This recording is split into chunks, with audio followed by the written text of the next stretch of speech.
What happens when a character is created not from a burst of inspiration, but as a cold legal maneuver? Just a copyright placeholder? Can a derivative hero ever become an icon?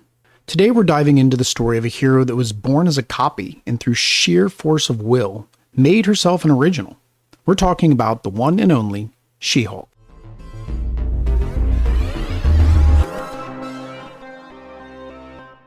Hey everyone, and welcome back to Marvel Echoes Resonance. I'm your host, Will, and this is a show where we trace the ripple effects of a single origin spark and see how they echo through time. Today we're tackling one of the most unique and beloved characters in the Marvel Pantheon, Jennifer Walters, the Sensational She-Hulk. But to understand her echo, you have to understand her origin, and She-Hulk doesn't just have one, she has two.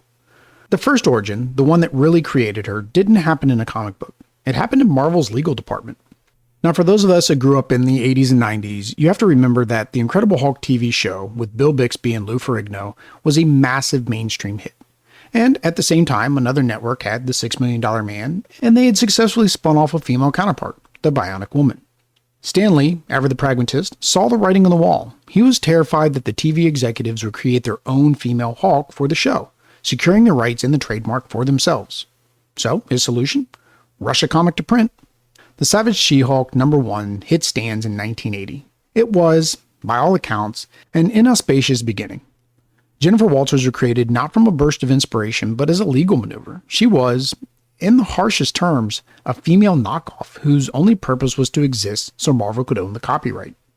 And this real-world origin, this derivative status, it was the central irony of the character. It's the echo that would define her entire struggle, the fight to prove she was more than just a copy.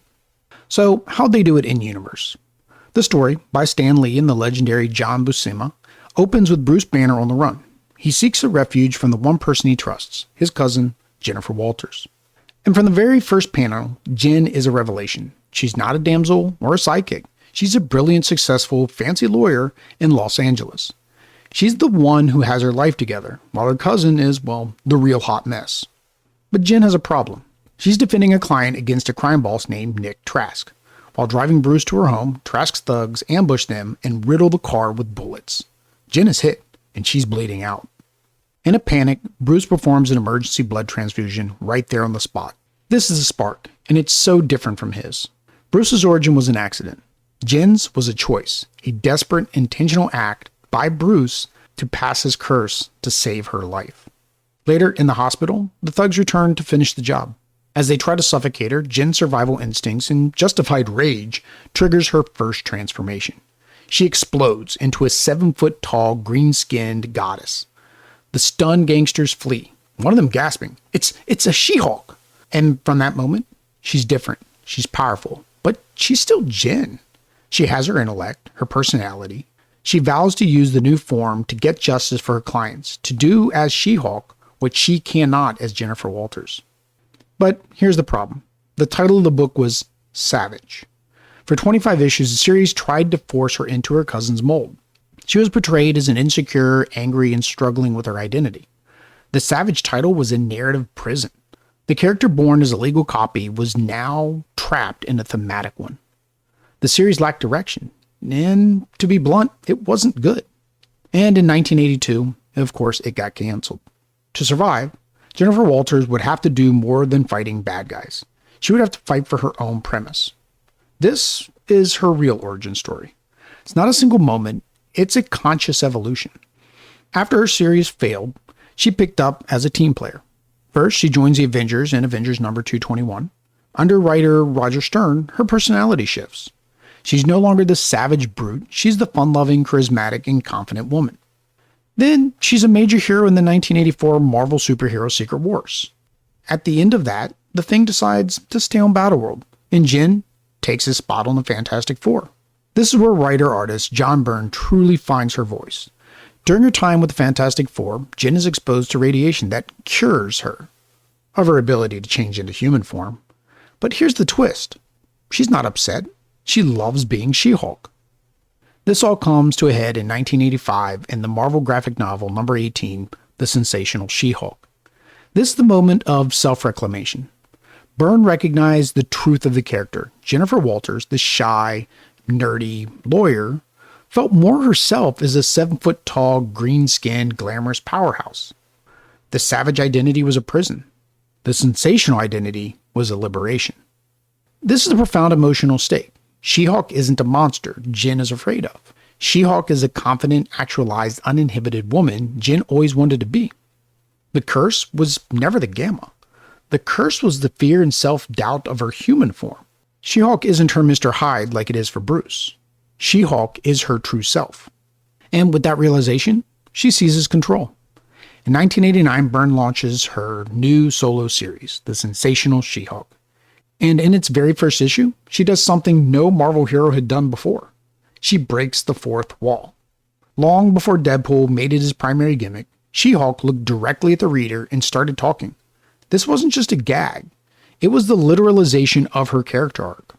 This character, born as a derivative legal fiction by Stan Lee, was now literally seizing control of her own narrative from her creators. She would argue with John Byrne on the page. She complained about the Comics Code Authority. She would physically tear through an advertisement to get to the next part of her story. This was her ultimate victory. She wasn't a character in a comic. She was the master of the comic.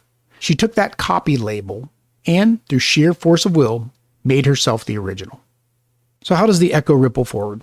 Well, first you have to get the entire meta hero genre. As I mentioned, She-Hulk walked so the merc with the mouth could run. But while Deadpool's fourth wall breaks are a symptom of his madness, Jen's were a sign of her sanity and control. She proved meta-narrative could be smart, funny, and still part of the Marvel Universe. But the second, and in my opinion, most brilliant Echo came in 2004. Writer Dan Slott saw the next logical ripple. If She-Hulk is a master of her own narrative, what if she was also the master of everyone else's? In his She-Hulk run, Slott created an entire new genre, the superhero law procedural. Jen is hired by a prestigious firm to spearhead their new superhuman law division. And the firm's greatest asset?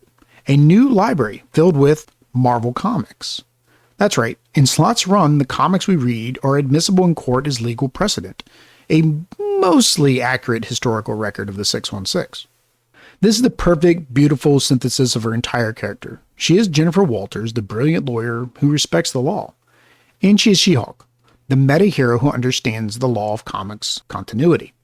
It's an incredible run where she defends heroes, litigates continuity errors, and, in one of her greatest moments, defends the entire universe before the living tribunal. And that brings us to the final and most important resonance, the echo of control. This is the crucial distinction between her and Bruce. From her debut in Savage She-Hulk #1, Jennifer Walters always retained her personality, her intelligence, and her emotional continuity. Unlike Bruce, whose Hulk persona represented a fractured psyche and represented trauma, Jen's transformation was a stable and integrated one. She was witty, confident, and fully herself. This distinction is her core comic identity. Writers like Byrne and Slott leaned into this by making her transformation a source of empowerment, not alienation. She preferred her She-Hulk form, embracing it as her true, most actualized self. But that's what makes her recent history so compelling. For decades, Jen was the stable Hulk. But what happens when that stability is shattered? During Civil War II, Jen was critically injured by Thanos and put into a deep coma. While she was unconscious, her cousin Bruce Banner was killed by Hawkeye. She woke up from this combined trauma a different person. This led to a 2017 series titled Hulk, where for the first time, Jen was consumed by PTSD. She was afraid of her transformation, which now manifested as a new, gray-skinned, more muscular, and savage persona. It was a terrifying echo. After decades of defining herself against Bruce's tragedy, she was now trapped in it. She eventually recovered, returning to her sensational self in a recent 2024 series. But right now, as in the time this episode is going out in November, she is in a brand new story called Planet She-Hulk. The premise is fantastic. Bruce asked her to babysit the planet Sakaar, the original Planet Hulk, for a few days. And well, he's late. Now she's stuck there. It's the ultimate test of her identity.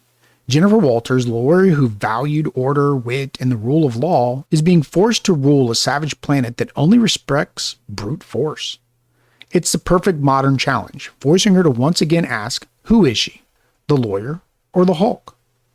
So I'll leave you with this. After decades of She-Hulk being the empowered Hulk, what do you think of her recent journey into trauma and rage? Does exploring her savage side make her a more complex and relatable character? Or do you feel it undermines the unique, confident identity that Burn and Slott worked so hard to build? Let me know your thoughts in the comments below.